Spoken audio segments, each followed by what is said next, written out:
따라해 보겠습니다. 서 있는 위치가 어디인가? 서 있는 위치가 어디인가?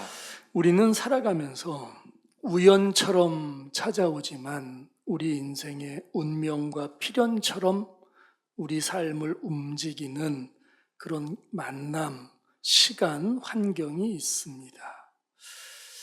사람이 살다 보면 그것을 어떻게 내가 붙드느냐, 어떤 관점으로 이해하고 해석하느냐에 따라서 다른 선택을 할 수 있습니다. 우리가 생각해 보면 본문의 상황들을 이렇게 해석해 볼 때 예수는 게네사렛 호숫가에 서 있었다라고 주님의 그 공생의 사역의 한 부분을 설명하고 있습니다. 성경에 보면 갈릴리 바다라는 것이 등장하고 또 잘 아는 디베랴 바다라는 곳이 있습니다. 그리고 게네사렛 호수가 있는데 다 같은 내용입니다. 제가 우리 큰 손녀딸을 서연이라고 부르기도 하지만 똘똘이라고도 부릅니다. 그렇게 부르는 이유는 그냥 똘똘했으면 좋겠다라고 생각해서 어릴 적부터 똘똘이라고 불렀습니다. 그래서 그냥 좋을 때는 똘똘이라고 부릅니다. 사람들이 있을 때는 그렇게 안 부르지만 혼자 있을 때 똘똘이라고 부르면 자기가 잘 알아듣습니다. 같은 지명으로 하나로 해석하지 않고 다양하게 불려지고 있지만 같은 자리에 있었다는 것입니다. 그런데 놀랍게도 주님은 이 디베랴 바닷가, 게네사렛 호수, 이 갈릴리 바다에서 자신의 공생의 사역에서 많은 부분을 할애했습니다. 그러니까 어찌 보면은 이 상황과 환경들은 여러 모양으로 계속 끊임없이 주님이 역사를 이루었던 과정들을 소개하고 있는 것입니다. 그런데 그 순간, 그 어떤 시점에 딱 그 자리에 주님은 베드로를 부르셨다는 사실입니다. 본문은 놀랍게도 매우 구체적으로 상황을 전개하고 있습니다. 본문을 보면 이렇게 말하죠. 무리가 몰려와서 하나님의 말씀을 들을세라고 말합니다. 그러니까 많은 사람들이 모여 있었던 것 같습니다. 당시에는 주님께서 그런 무수히 많은 인파들이 몰려올 때 배를 좀 약간 띄워놓고 말씀을 전달하셨을 때가 많이 있었다는 것입니다. 그래서 오늘은 게네사렛 호숫가에 서서 호숫가에 배 두 척이 있는 것을 보시니 어부들은 배에서 나와서 그물을 씻는지라. 예수께서 한 배에 오르시니 그 배는 시몬의 배라. 육지에서 조금 떼기를 청하시고 앉으사 배에서 무리를 가르치시더니라고 말하고 있습니다. 상황을 전개하는 내용을 볼 때에 무리가 많이 몰려왔다. 더 이상 물러설 곳이 없을 만큼 많은 사람이 모였고 주님은 배 위에 오르셨다. 그리고 그 배를 좀 떼기를 원하셨다.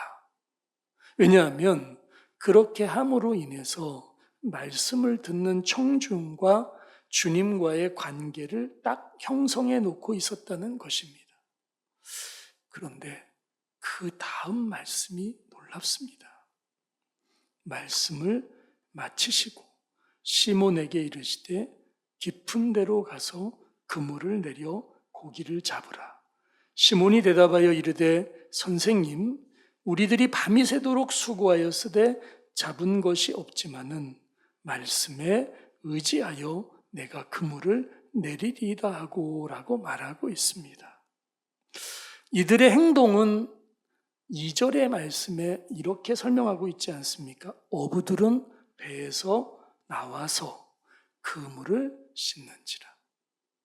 그러니까 그들의 행동은 주님의 말씀을 듣기 위해 몰려왔던 군중과는 전혀 다른 시각, 생각과 관점에서 서 있었다는 사실입니다. 어떤 사람들은 주님의 말씀을 듣기 위해서 시간을 내서 시간을 할애해서 말씀을 들으려고 이곳에 왔는데 베드로는 야고보와 요한은 그런 게 아니고 아무 관심이 없는 그런 자기의 일상의 생업에 시간을 투자하고 있는 시간이었다는 사실입니다. 그런데 그들이 구경꾼의 자리에서 주인공의 위치로 삶을 바꾸는 믿음을 결단하고 있다는 사실입니다. 뭐 때문에? 말씀에 의지하여 순종을 결단했다는 것입니다. 비록 상황은, 환경은, 현실은 그들의 의도와 계획대로 전개된 것이 아니었지만 그들이 있던 그 자리가 그들의 삶을 바꾸고 놀랍게도 그들을 구경꾼이 아닌 주인공으로 만드는 시간으로 변화의 축복의 삶이 되었다는 사실입니다. 여러분, 살아가면서 우리는 우리의 상황들을 어떻게 전개하고 있는가 생각해야 합니다. 인생은 우리가 어떤 태도를 취하고 어떤 생각을 가지고 있으며 어떤 선택을 하고 있느냐에 따라 상황들이 달라집니다.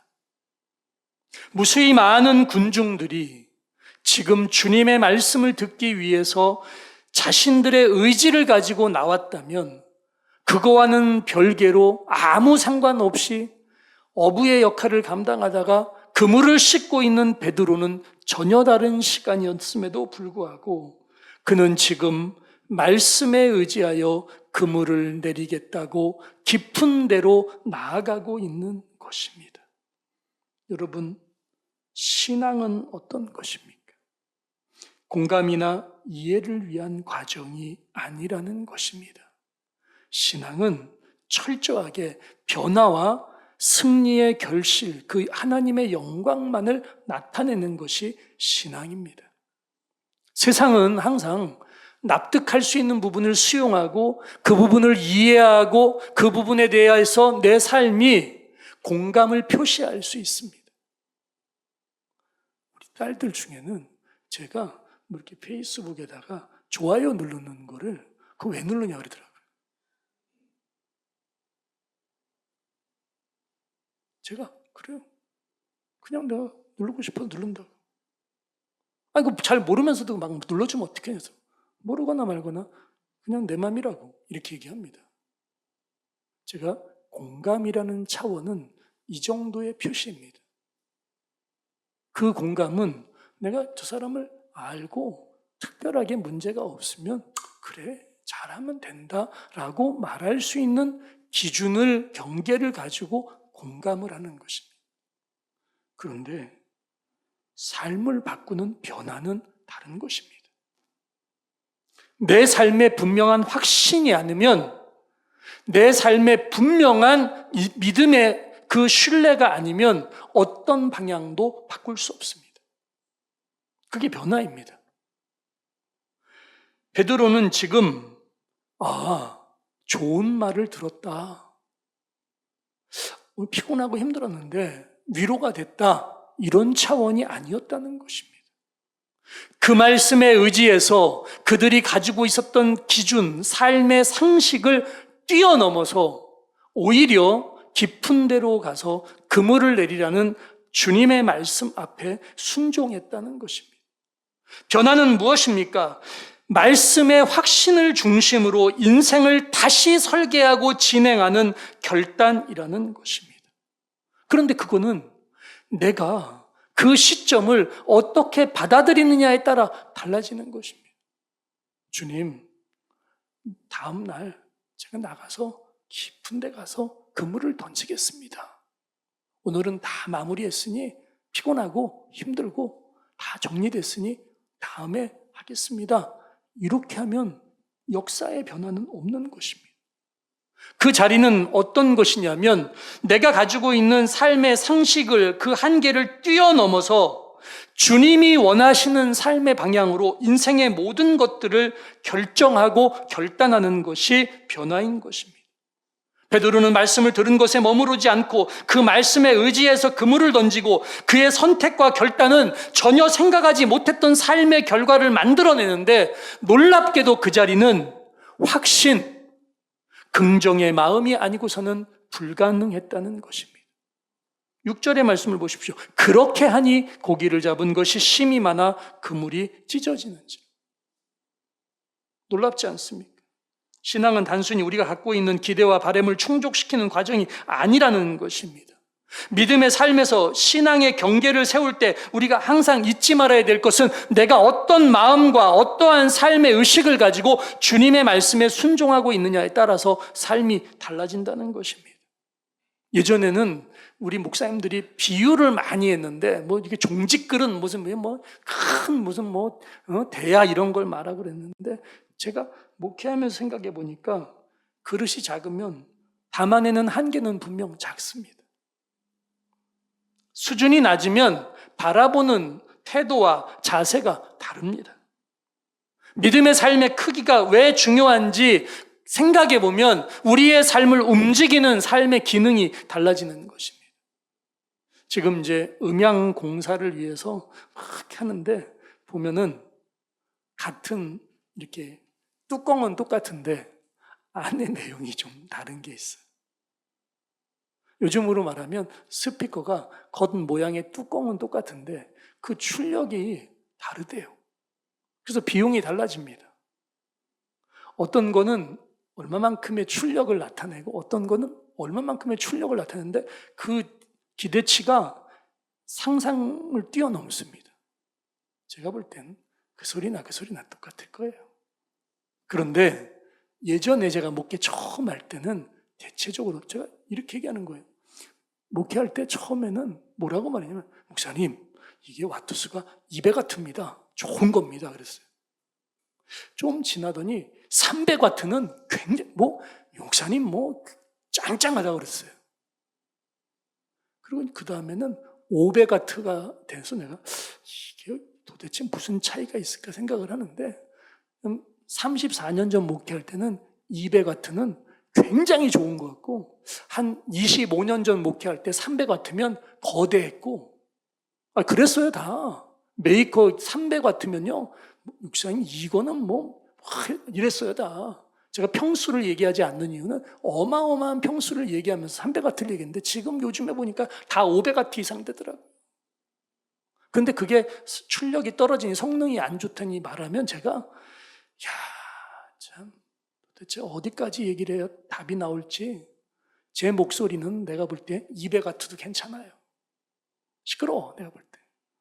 근데 사람이요 크기가 수준이 삶의 결과를 다르게 하는 건 맞는 것 같아요.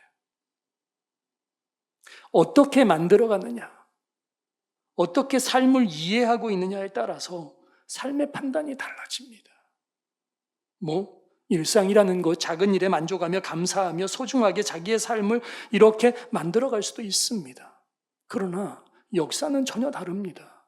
더 크게 위대하게 역사는 우리의 삶을 더 크게 쓰임받게 하는 자리로 불러낼 때도 있다는 것입니다. 목사님, 저는 소박하게 포트에 담겨있는 이 화초를 보면서 나는 이것으로 인해서 굉장히 안정감을 느낍니다라고 말하지만 큰 화원 가보면 그 작은 포트에 있는 행복감과는 전혀 다른 것입니다.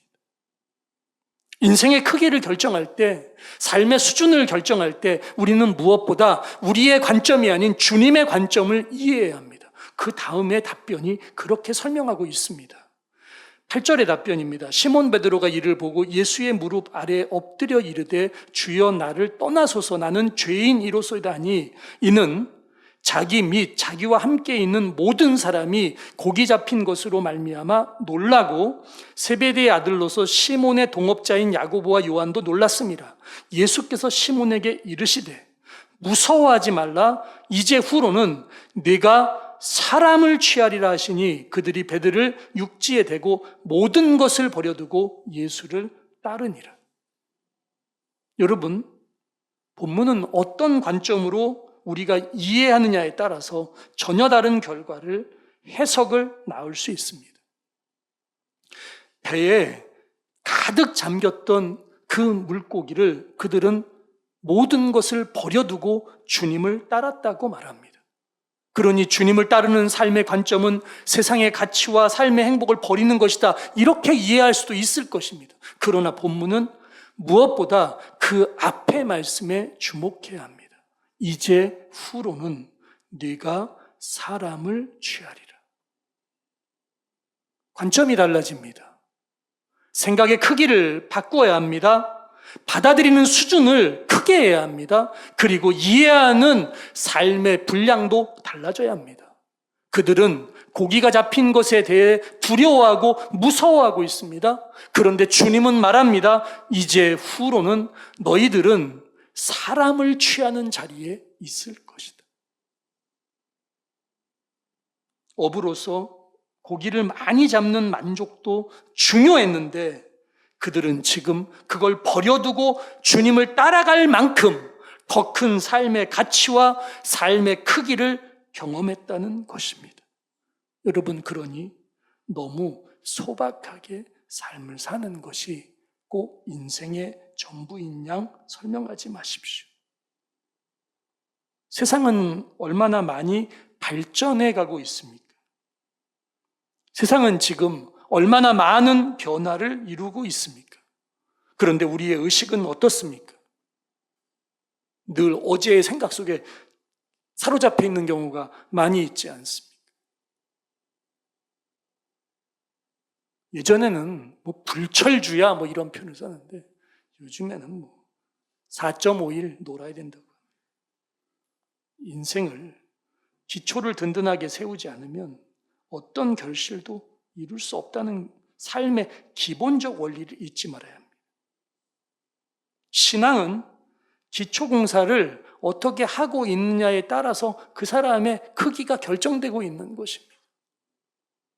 저희 처음에 여기 교회 건축할 때 여러분 혹시 기억하십니까? 그 영상을 보셨을 수도 있는데 여기에 파일을 1m 정도의 차이마다 다 박았습니다. 뭐 이렇게 많이 박냐 그랬더니 여기가 진흙 이런 게 많고 그래서 그거 안 박으면 안 된다고 그래요. 굉장히 많이 박았습니다. 쾅쾅대는데 하루 종일 여기가 움직이는데 진짜 그냥 몇 개 덜 박지 그걸 뭘 저렇게. 제가 그랬어요. 근데 그걸 다 박더라고요. 그거 다 박았으니까 여기서 진동이 있든 움직이고 그래도 난 아무 관심 없어요. 그거 박혀 있어서. 여기 철근 놓을 때도 그 가닥수 저기 할 때 여기 건축사가 와가지고 딴 때는 날렵하지 않은데 딱 그거 셀 때만 날렵합니다. 딴 때는 그냥 천천히 술렁술렁 다니는 것 같은데 그 철근 놓을 때만 보면은 와가지고 이거 잘못됐다고 다시 수정하고 이렇게 하면 안 된다고 다시 수정하고 가닥 하나 안 들어갔대. 조기 구덩이 하나 안 들어갔대. 다시 들어가고 그리고 다 넣고 사진 찍어 보내라는 것도 아니고 다 넣을 때까지 제가 여기 있겠다고 그러고 있어서 보고 됐다고 그러고 하고 내 속으로 그랬어요. 그냥 하나 빼먹지 그냥.